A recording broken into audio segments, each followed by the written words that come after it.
कहानी का नाम है नागमणि का शाप। नागमणि। बहुत समय पहले की बात है। उत्तर भारत के घने जंगलों के बीच बसा था एक शक्तिशाली राज्य नागगढ़। यहाँ के महाराज चंद्रवीर सिंह को उनकी बहादुरी, न्यायप्रियता और रणनीति के लिए दूर दूर तक जाना जाता था। राजा की सबसे बड़ी विरासत थी नागमणि, जो उनके पूर्वजों को नागों के राजा ने दी थी।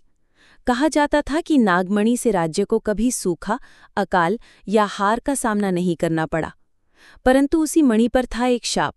यदि किसी स्वार्थी के हाथ ये मणि लगी तो पूरा राज्य भस्म हो जाएगा।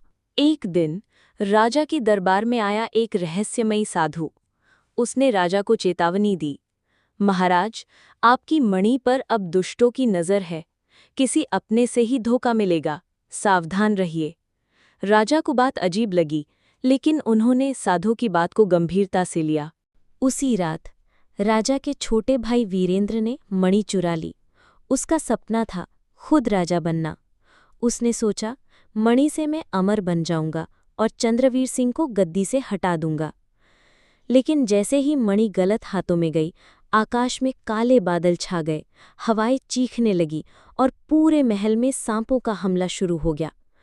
तब राजा चंद्रवीर ने अपना तलवार उठाई और अकेले ही नागों की सेना से लड़ा। परंतु नागों का राजा प्रकट हुआ और बोला, ये मणि छल से ली गई है, अब इसका शाप पूरा होगा।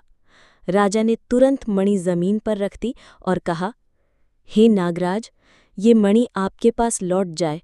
मेरी प्रजा पर कोई संकट न आए, चाहे मेरी जान चली जाए। नागराज इसकी वीरता और त्याग देखकर पिघल गया। शाप को उसने वापस लिया। वीरेंद्र को उसकी गलती का एहसास हुआ और उसने माफी मांगी। नागमणि को एक गुप्त गुफा में सुरक्षित रख दिया गया, जहां सिर्फ सच्ची दिल वाला ही जा सकता था। राजा चंद्रवीर को नागवीर की उपाधि मिली और उनका नाम इतिहास में अमर हो गया।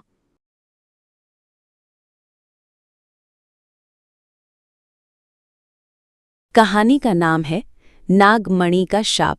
नागमणि। बहुत समय पहले की बात है। उत्तर भारत के घने जंगलों के बीच बसा था एक शक्तिशाली राज्य नागगढ़। यहाँ के महाराज चंद्रवीर सिंह को उनकी बहादुरी, न्यायप्रियता और रणनीति के लिए दूर दूर तक जाना जाता था।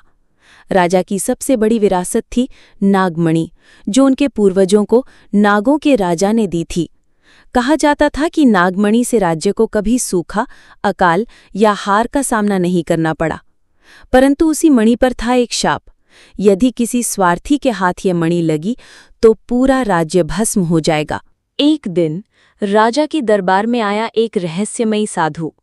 उसने राजा को चेतावनी दी, महाराज, आपकी मणि पर अब दुष्टों की नज़र है। किसी अपने से ही धोखा मिलेगा, सावधान रहिए। राजा को बात अजीब लगी, लेकिन उन्होंने साधु की बात को गंभीरता से लिया। नागमणि को एक गुप्त गुफा में सुरक्षित रख दिया गया, जहां सिर्फ सच्ची दिल वाला ही जा सकता था। राजा चंद्रवीर को नागवीर की उपाधि मिली और उनका नाम इतिहास में अमर हो गया।